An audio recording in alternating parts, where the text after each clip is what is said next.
What's casing your leather? When should you do it? What's the best way to do it? And how do you know if you did it right? That's coming up.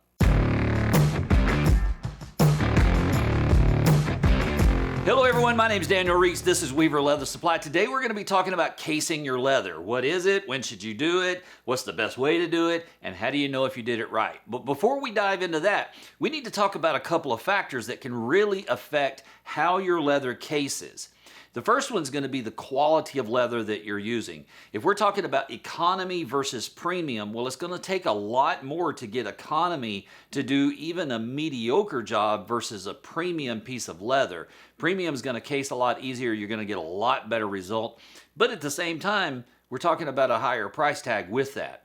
If you're buying from Weaver, you don't have anything to worry about. Everything you're going to get from Weaver is going to be good to great quality, so you don't have to worry about getting subpar pieces of leather. But the quality of leather is one of the big things that affects it. The other one is going to be the thickness. If we're talking saddle skirting versus 1 to 2 ounce leather, well, that's going to be a big range difference between how much water it takes to get those two pieces of leather to case. Knowing that, going forward, we're going to be talking about a 5 to 8 ounce piece of leather. That seems to be kind of the average that a lot of people work with. So just know if you're working with lighter or heavier leather than a 5 to 8 ounce piece of leather, it's going to require more or less moisture than what we're talking about here. But with that, we can go ahead and jump in. So let's talk about the difference between wetting versus casing your leather. Casing your leather is where we're adding larger amounts of water to the leather so that moisture has a chance to permeate down through the fibers of the leather.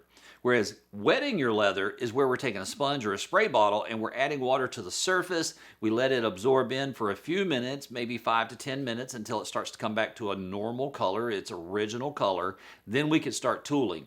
With casing, it can be more than a day before you're ready to start tooling. But for the sake of this video, just know that we're going to refer to both of them as casing because that's what most people do, even though there is a difference. So that's going to answer our first question, what is casing your leather? Well, it's adding moisture to veg tan leather so that you can tool it. And that's going to answer our second question, when should you case your leather? Well, we want to case veg tan leather anytime we want to tool it so that it will hold, so it will take and hold an impression. This does not work for oil tan or chrome tan.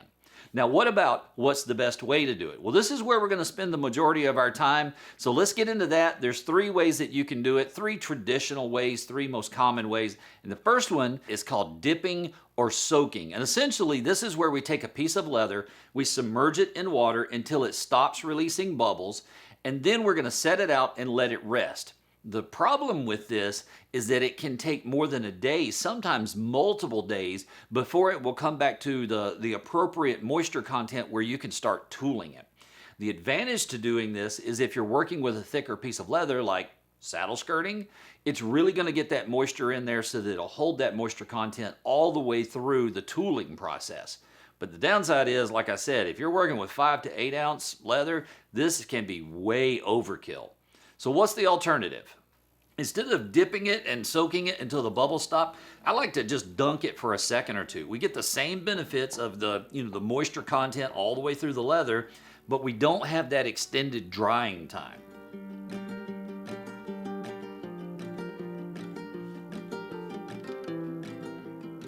With the dunking method, you're typically ready to start tooling within 20 to 25 minutes versus 20 to 24 hours. Option number 2 is going to be the spray bottle. This is really my go-to method. You get great results without that extended dry time.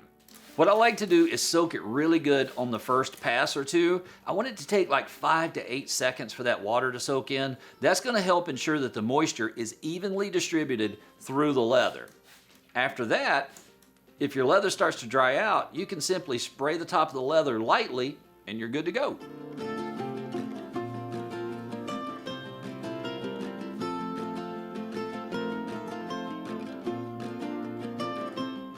The downside to the spray bottle is that the leather can start to dry out a little faster than it would with dunking it or using a sponge, which is our third technique. So I'm gonna grab a sponge, I'm gonna dunk it in water, then I'm gonna squeeze out the majority of it, then I'm gonna make several passes over the leather until it takes about 5 to 8 seconds for that water to soak in. As you're tooling, if the leather starts to dry out and you need to add more water, you could go back over it with a sponge again, but this time you only want it to take about 2 seconds for that water to soak in.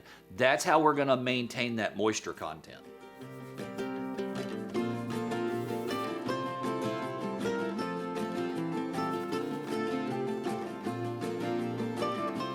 This technique has the benefit of really being able to saturate the leather without the need to dunk it.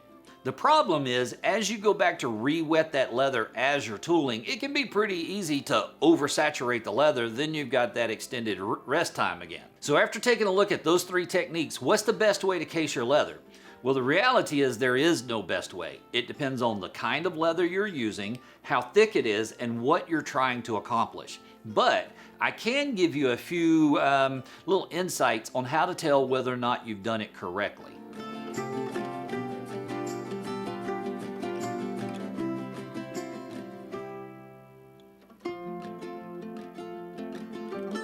So the first thing that you want to look for is, has the leather started to come back to its natural color? We want kind of a honey color in there.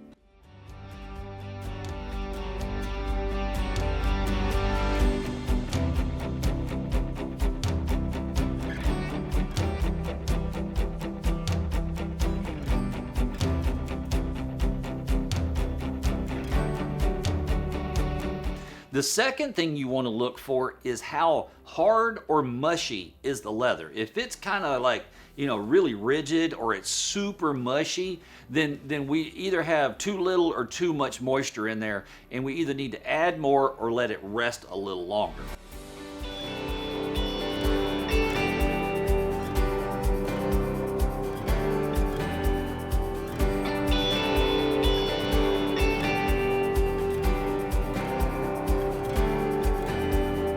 The third thing that you want to look for is, as you're starting to cut the design into the leather, does your blade feel like it's either stuttering, or does it feel like the leather's grabbing a hold of the blade and holding onto it?